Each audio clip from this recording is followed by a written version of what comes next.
कथा सुनिएगा भक्तों।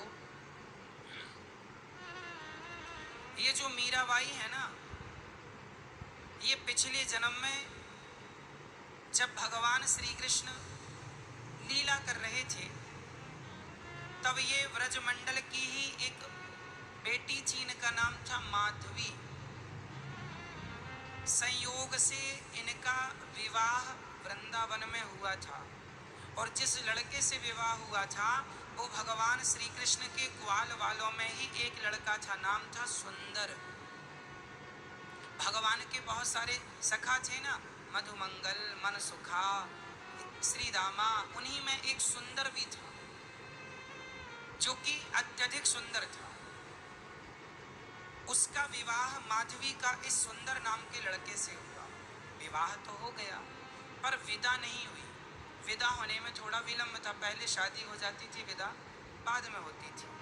जब विदा होने लगी तो माधवी की माँ ने समझाया कि बेटी सुन, तू वृंदावन में ब्याही गई है, वहां पर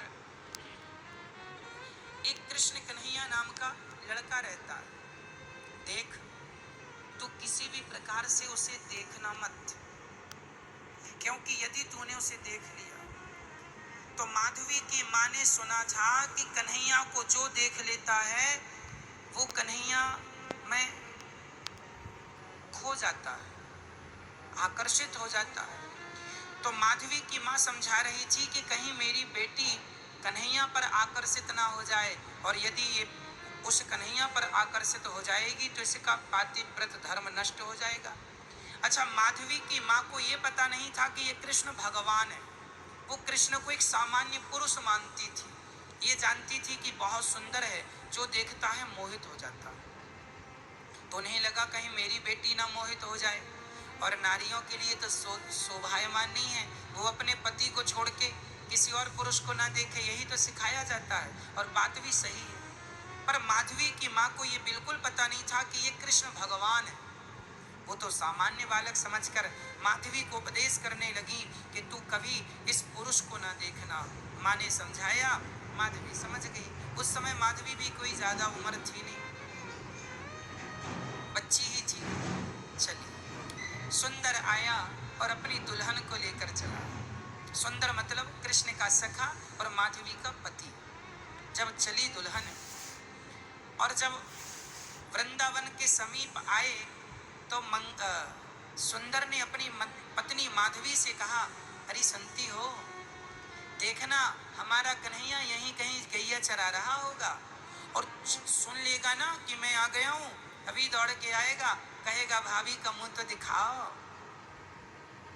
तभी सच्ची वहां पर भगवान की गैया नजर आई और भगवान दौड़े दौड़े आए। अरे सुंदर, तू आ गया दुल्हन लेके, अरे सुंदर सुंदर आया।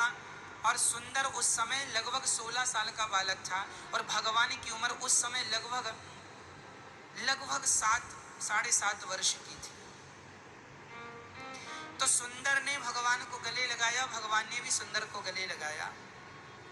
भगवान ने कहा, सुंदर बहू ले आया, हमें भी तो नेक भाभी को दर्शन कराए दे। तो सुंदर बोलो कि लाला मैं तो का दर्शन कराऊं, तेरी तो भाभी है, तू ही जाके देख ले। तो भगवान गए कहां पर, उस समय वो चलता था ना डोली, तो डोली के पास गए तो भगवान ने पर्दा हटाया। पर्दा हटा के कहा, भाभी ओ भाभी मुंह तो दिखाओ। चूंकि माधवी की माँ ने कहा था कि तू कृष्ण नाम के पुरुष को देखना मत, तो माधवी ने अपना मुंह ढक लिया पूरा और अपने हाथ पांव को भी बिल्कुल कपड़ों से ऐसे ढका कि जरा सा भी शरीर ना दिखाई पड़ जाए, और मुंह ढक लिया। भगवान ने जाकर कहा, भाभी मुंह तो दिखा दो, भाभी ने मुंह तो दिखा। बड़ी सुंदर आवाज माधवी के कानों में चली गई, पर माधवी ने कोई उत्तर ना दिया, ना मुंह दिखाया। भगवान समझ गए कुछ गड़बड़ है। भगवान ने कहा, अच्छा भाभी तो सुनो, आज हम मुंह देखने आए हैं